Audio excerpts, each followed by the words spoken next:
de nos utilisateurs. Donc je vous propose maintenant de terminer la dernier avec un projet qui va mettre cette fois-ci en avant le patrimoine français. Muséo, vous êtes là? Oui, bonjour à tous.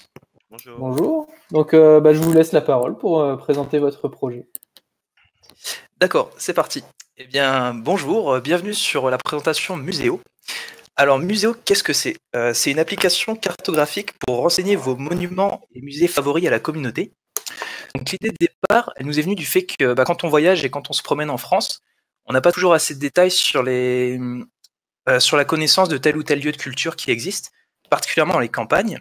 Donc, on s'est dit, pourquoi pas créer une application qui permet aux utilisateurs de renseigner directement des données concernant leur lieu de patrimoine favori, et ainsi partager aux autres utilisateurs leur patrimoine local, ou du moins leur coup de cœur.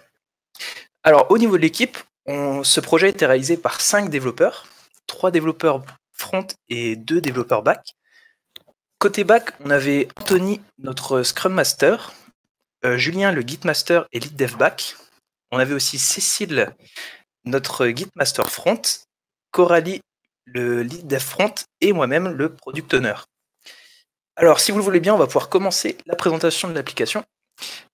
Je vais me rendre sur la page d'accueil.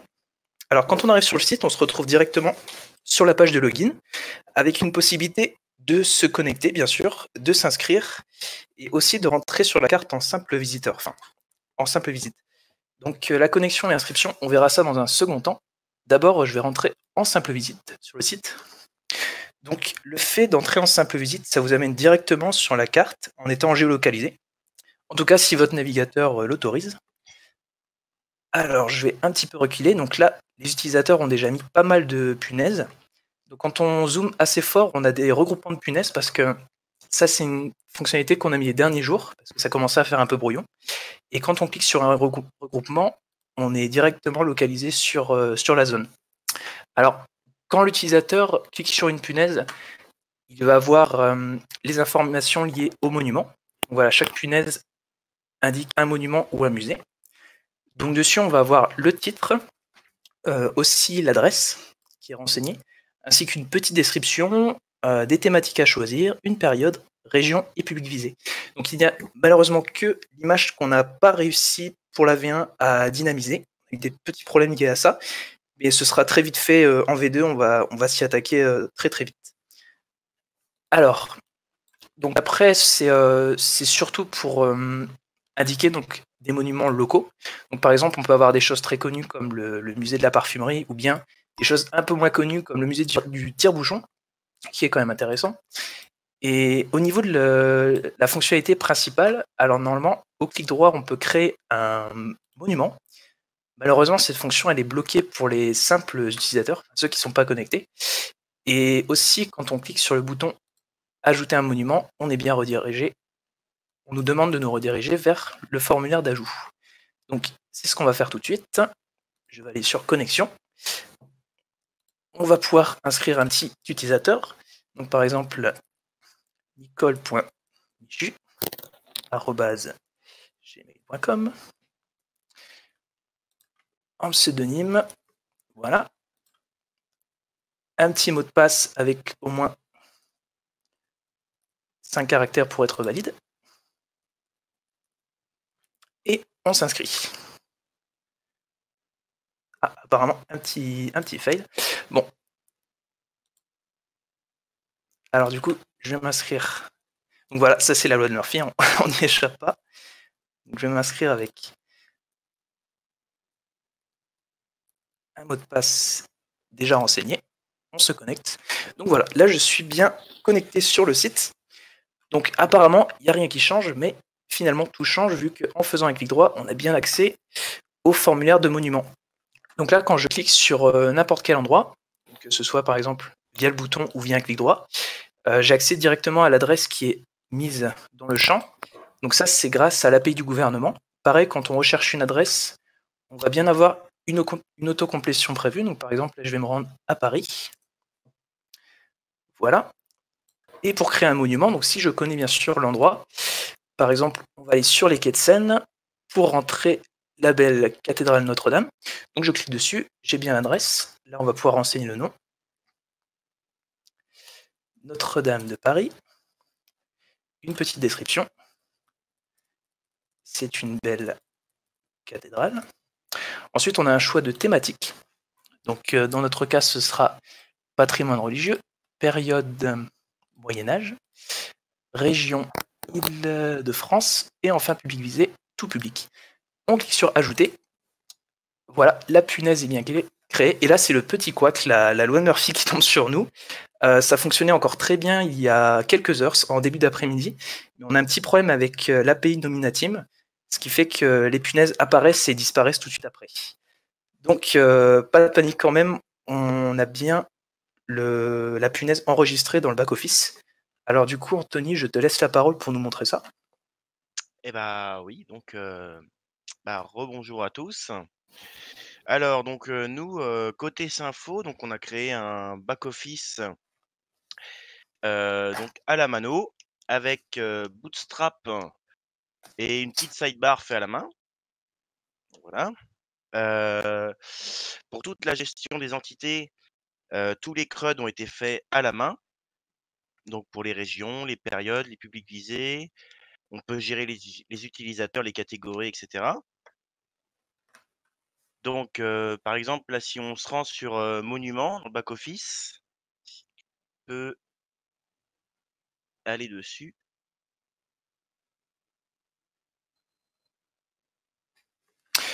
Alors sur Monument, pardon.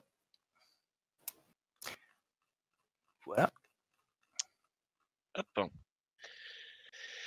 Donc, on a tous les monuments enregistrés côté front, comme Notre-Dame de Paris qui vient tout juste d'apparaître, avec l'affichage des informations. Donc, les images fonctionnent pas malheureusement. Enfin, fonctionnent côté back, mais pas front malheureusement. On a eu ce petit souci-là. La date d'ajout, si le monument est affiché à l'instant T, la latitude, la longitude, où se situe le monument, les catégories, etc. Donc, comme je disais, on peut aussi en ajouter directement depuis le bac. Sinon, on peut donc également, pareil dans le menu, voilà, gérer donc les périodes, les régions. Ça, c'est quelque chose que l'utilisateur n'aura jamais accès, évidemment. Il ne pourra pas ajouter de période ni rien. Donc, pour les publics visés, etc. Et la gestion, pareil, des utilisateurs qui est faisable depuis le bac. Si tu peux te rendre sur les utilisateurs, ça serait super. Et voilà. Hop. Donc voilà, donc on peut connaître leur nom d'utilisateur, leurs adresses email, prénom, nom, quand ça a été créé, si le profil a été mis à jour ou pas, si le compte est activé, donc ça c'est pas une fonctionnalité qui est totalement terminée, les rôles, et on peut évidemment éditer, supprimer, donc le CRUD basique, ça c'est sur chaque entité. Sinon, côté back-office, donc on a un système d'authentification classique de Symfony. Et côté front, on renvoie donc grâce à l'API un token JWT et un token, un refresh token. Donc deux bundles, lexique et donc JWT refresh token. Donc voilà, le token JWT, le plus gros, lui, contient des informations custom, donc l'ID, nom d'utilisateur, email. Donc voilà. Sinon, à part ça, qu'est-ce qu'on utilise côté back? Comme je viens de le dire, API plateforme. Donc ça a été vraiment un gros paramètre parce que très compliqué à mettre en place. On n'arrivait pas à mettre des relations, etc., à bien communiquer. Sinon, les autres problèmes qu'on a eu également, un peu comme tout le monde, je pense, problème de Corse, problème avec JWT token aussi, les relations avec API plateforme, et de notre côté niveau back, le flou total par rapport à React. On savait pas trop comment ça fonctionnait côté front. Et donc voilà, je pense avoir fait à peu près le tour. Bah oui, Anto. Et moi, je finirai un petit peu sur les petites modifs donc qu'on va créer parce que bien sûr le site, on a vraiment envie de le continuer. Et pour une prochaine V2, alors par exemple là, quand je vais sur monuments, donc on a actuellement tous les monuments qui nous sont donnés en liste. Voilà, on a accès à tous. Alors on a envie de créer une façon de les filtrer en fonction de la vue des punaises qui sont sur l'écran de l'utilisateur. Voilà ce qu'on va mettre en place sous peu, ainsi qu'un système de vote. Donc là, par exemple, vous pouvez voir qu'on peut voter pour cette fiche. Alors, il n'est pas encore optimal, mais l'idée, en fait, c'est pour, au niveau de la modération, dès lors que le nombre de votes négatifs va atteindre un certain seuil, celle-ci sera automatiquement supprimée. En fait, c'est surtout pour les infos qui ne sont pas pertinentes ou réelles. Donc, voilà sur quoi on va s'axer très bientôt. Donc, le site va être continué et il est toujours... Et il est en ligne si vous souhaitez. On va vous mettre le lien dans le chat.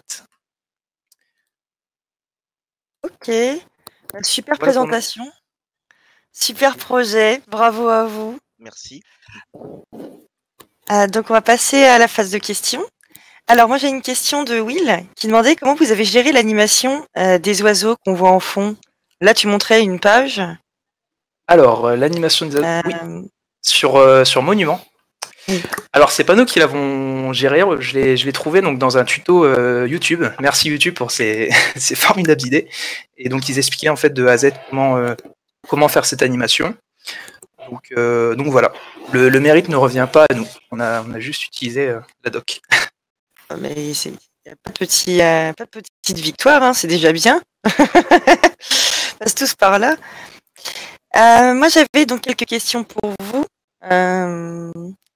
Donc pour le coup, je regardais dans le chat, j'en avais qu'une seule. Moi de mon côté, donc je sais que vous êtes toujours une équipe de 5 personnes, donc 2 personnes en back, 3 personnes en front. Pour le front, comment vous avez pu vous répartir le travail? Parce que à 2, on arrive toujours à trouver un terrain d'entente au niveau de l'équilibre, mais comment vous avez fait côté front? Alors, côté front, c'est vrai que c'était pas facile. Au départ, on a codé tous ensemble. Et on s'est rendu compte la première semaine que finalement ce serait pas compatible avec tout ce qu'on avait prévu. Donc on s'est réparti sur le travail au niveau de l'intégration et puis les fonctionnalités un peu dans l'ombre de React avec Redux. Donc chacun faisait sa petite fonctionnalité pendant la journée et puis on a réuni, on nous réunissait le soir en fait pour mettre au point ce qu'on avait fait. Donc finalement ça s'est plutôt bien passé. On a réussi à gérer ça. Bah, on voit ça au vu du résultat, bravo à vous encore, hein. Je sais pas si je l'ai déjà dit, mais je pense que je vous dirai jamais assez. Donc vous me sentez fière? Ah bah oui, quand même. Ouais, on est content de ce qu'on a fait. Et si je pouvais rajouter, vu qu'on est le dernier groupe, un grand merci aux profs, aux helpers et puis aussi à la promo. C'était vraiment 6 mois génial dans votre compagnie, géniaux. Et puis pour les prochains qui arrivent, pour les prochaines promos en apothéose, surtout éclatez-vous. Même si vous avez un petit peu peur, si vous êtes stressé, franchement, vous allez vous découvrir pendant cette apothéose et vous serez vraiment impressionné de ce que vous pouvez faire. Donc, allez-y à fond. C'est clair, ouais. Pareil, Voilà. je voulais dire merci aussi à tout le monde. Ouais, même aux copains qui nous ont aidés pour les petits soucis, tout ça. Vraiment, merci à tous, aux profs, aux helpers, tout ça. Donc voilà. Merci encore pour Gros ces big up conseils. à tous et puis big up à toi Claire aussi. T'es la meilleure. C'est gentil. Et sachez que ces petits messages sont super importants pour les futures personnes qui arriveront en projet. On a souvent tendance à l'oublier, mais oui, effectivement, l'apothéose, elle est là pour ça, pour expérimenter. Alors moi, je vais quand même vous poser une ou deux questions supplémentaires. Pour le coup, alors c'est quoi la principale difficulté que vous avez rencontrée?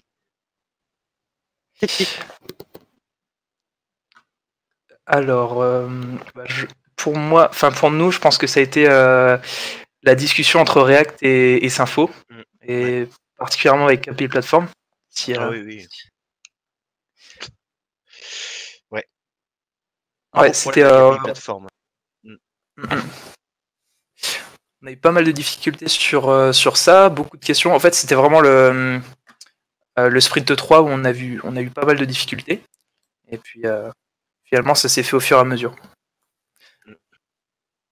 Et vous pensez continuer le site, donc par la suite, vous pensez le mettre à disposition des gens ou juste le continuer pour le plaisir? Qu'est-ce que vous allez faire après? Alors, on a prévu de le continuer au moins pour préparer pour certains d'entre nous le titre pro. Et puis, personnellement, j'aimerais vraiment bien le continuer et puis pourquoi pas le faire vivre encore longtemps si et je pense qu'on est quelques-uns dans le groupe à vouloir le continuer. Totalement, ouais. Bien écoutez, c'est top. Je vous remercie en tout cas pour votre présentation. Bravo à vous tous, bravo à vous, bravo à vous tous, à tous ceux qui sont passés aussi. Vous avez fait un travail de malade, surtout que la période n'est pas facile, je le rappelle, donc pas dans les meilleures conditions, donc vraiment vous êtes au top pour le coup. Moi, le dernier petit mot que je vais vous laisser avant de laisser Charles reprendre la parole, c'est qu'on se retrouve après pour un petit débrief tous ensemble, donc pour ceux qui le souhaitent, sur Discord. Et donc, je vais laisser Charles parler. J'ai un peu trop parlé. En tout cas, super travail. Oui, bravo au dernier groupe passé. Et de toute façon, bravo à tous les étudiants de manière générale. Hein. On sait que c'est pas forcément évident de présenter son travail comme ça, devant un public aussi nombreux. Donc merci à vous d'avoir joué le jeu. Merci à tous aussi ceux qui ont assisté à ces présentations, d'avoir posé vos questions, d'avoir soutenu les étudiants. C'est vraiment chouette. Alors, petit rappel quand même, nos étudiants terminent ce qu'on pourrait appeler leur période d'apprentissage avec nous. Mais en fait, on les lâche pas tout de suite. Ils vont désormais se préparer à passer 2 certifications. La première qui s'appelle HopQuest pour la qualité web. Et ensuite, le fameux El Famoso, titre professionnel de développeur web et web mobile. Donc en parallèle ou pour préparer ces certifications, certains de nos étudiants recherchent déjà des stages, voire même un poste. Donc n'hésitez pas à contacter notre team placement qui abat un travail considérable dans le cas où un ou plusieurs profils de nos étudiants seraient susceptibles de vous intéresser à l'adresse talent@oclock.io. Donc vraiment n'hésitez pas. En ce qui nous concerne, c'est tout pour aujourd'hui, mais on vous retrouvera très vite, dans 2-3 semaines, pour les présentations de la promo Zénith, qui finira à son tour sa période d'apothéose. Première promotion full JS, donc avec des projets animés à souhait. Merci et félicitations encore à tous les étudiants pour votre travail. Toujours un plaisir de vous accompagner et pouvoir présenter de si beaux projets, aussi aboutis en si peu de temps. Ça me fait plaisir aussi de voir que vous souhaitez les prolonger et les mettre en ligne, le mettre à disposition du grand public. Ça, c'est vraiment une satisfaction particulière. Donc, chapeau encore à vous. Et puis, nous, la Team O'Clock, on vous dit à plus tard. Merci à tous. À bientôt.